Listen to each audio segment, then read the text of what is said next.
Hi friends, நான் தான் அஜய். எல்லாம் எப்படி இருக்கீங்க? எல்லாம் ஹாப்பியா இருப்பீங்கன்னு நினைக்கிறேன். இன்னைக்கு வீடியோல வந்து நம்ம என்ன பார்க்க போறோம்னா பருத்தி பால் எப்படி செய்யறதுன்னா ஃப்ரெண்ட்ஸ் பார்க்க போறோம். அந்த பருத்தி பால்ல நிறையவே பெனிஃபிட்ஸ் இருக்கு ஃப்ரெண்ட்ஸ் நமக்கு. அதுல புரோட்டீன் கண்டென்ட் நிறைய இருக்குது. அது போக உங்களுக்கு சளி பிடிச்சிச்சுன்னா நீங்க அதை சாப்பிட்டீங்கன்னா உங்களுக்கு உடனே அது சரியாயிரும். இது நீங்க மதுரைக்கு வந்தீங்கன்னா தெரியும், ஒவ்வொரு தெருக்கும் வந்து இந்த பருத்தி பால்லாம் வந்து விற்பாங்க. அவ்வளோ ஃபேமஸ் இது. இப்போ வாங்க ஃப்ரெண்ட்ஸ் அந்த ரெசிபி எப்படின்றத செய்வோம் வாங்க. பருத்தி பால் செய்யறதுக்கு 1 கப் பருத்தி கொட்டை, 1/4 கப் பச்சரிசி. இப்போ இதை நம்ம தண்ணியில் ஊற வச்சுருவோம். இப்போ பருத்தி கொட்டையை ஊற வச்சு 8 மணி நேரம் ஆச்சு. இது 2 வாட்டி தண்ணியை நல்லா கழுவி நான் ஊற வச்சுருக்கேன். நம்ம பச்சரிசியை 2 மணி நேரத்துக்கு முன்னாடி ஊற வச்சா போதும்.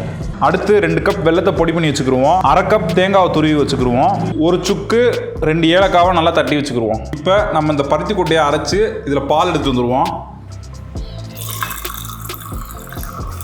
இப்போ பருத்தி கொட்டையை நல்லா அரைச்சிட்டு வந்தாச்சு. இதை ஒரு சல்லடையில் போட்டு நல்லா வடிகட்டிடுவோம்.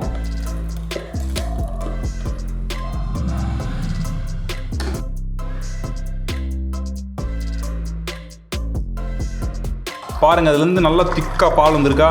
திரும்பவும் இப்போ இதை நான் எடுத்துகிட்டு போய் கொஞ்சம் தண்ணி ஊற்றி அரைக்க போகிறேன். இதில் ஒரு டம்ளர் அளவு தண்ணி ஊற்றிட்டு நம்ம அரைச்சி எடுத்துகிட்டு வந்துடுவோம். இதை மறுபடியும் அரைச்சி எடுத்தாச்சு. இது நல்லா இருத்துருவோம்.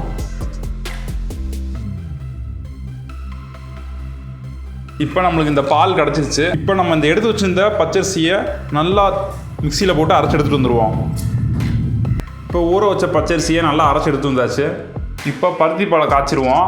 ஒரு கனமான பாத்திரத்தை எடுத்து நம்ம சிம்மில் வச்சுருவோம். இப்போ நம்ம ஆல்ரெடி ஃபில்ட்ரு பண்ணிட்டோம். இன்னும் கொஞ்சம் நம்ம நல்லா துணி சல்லடை ஃபில்ட்ரு பண்ணிடுவோம்.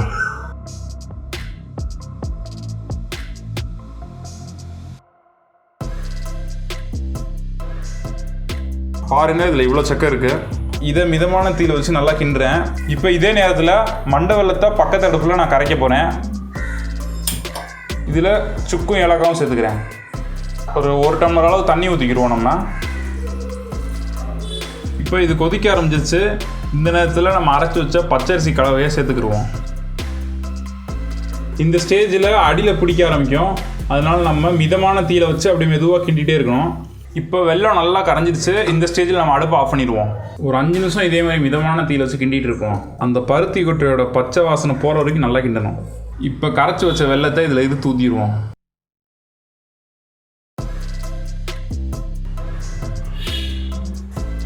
இப்போ கடையிலலாம் பார்த்தீங்கன்னா அதில் ஜவ்வரிசியை போடுவாங்க.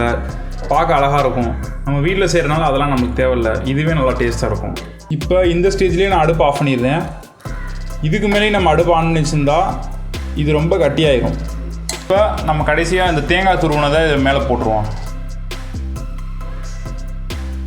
ஃபைனலி பருத்தி பால் ரெடி ஆயிடுச்சு.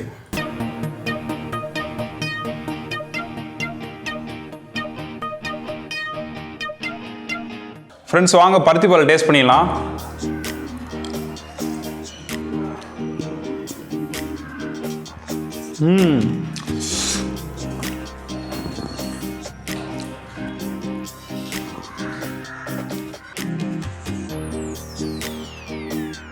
ஃப்ரெண்ட்ஸ் நல்லா இருக்குது பருத்தி பால். இது நீங்களே செஞ்சு பாருங்கள். இதே நீங்கள் கடையில் பருத்தி பால் சாப்பிட்டீங்கன்னா கொஞ்சம் ரிச்சாக இருக்கிறதுக்காக அதில் ஜவ்வரிசிலாம் ஆட் பண்ணுவாங்க. நீங்கள் வீட்டிலேயே பண்ணுறதுனால அதெல்லாம் உங்களுக்கு தேவையில்லை. அவ்வளோதான் ஃப்ரெண்ட்ஸ் இந்த வீடியோ உங்களுக்கு பிடிச்சிருந்தா நீங்கள் லைக் பண்ணுங்கள், கமெண்ட் பண்ணுங்கள், உங்கள் ஃப்ரெண்ட்ஸோட ஷேர் பண்ணுங்கள். இதே மாதிரி இன்னொரு வீடியோலாம் சந்திக்கிறேன் ஃப்ரெண்ட்ஸ். டாடா பாய்.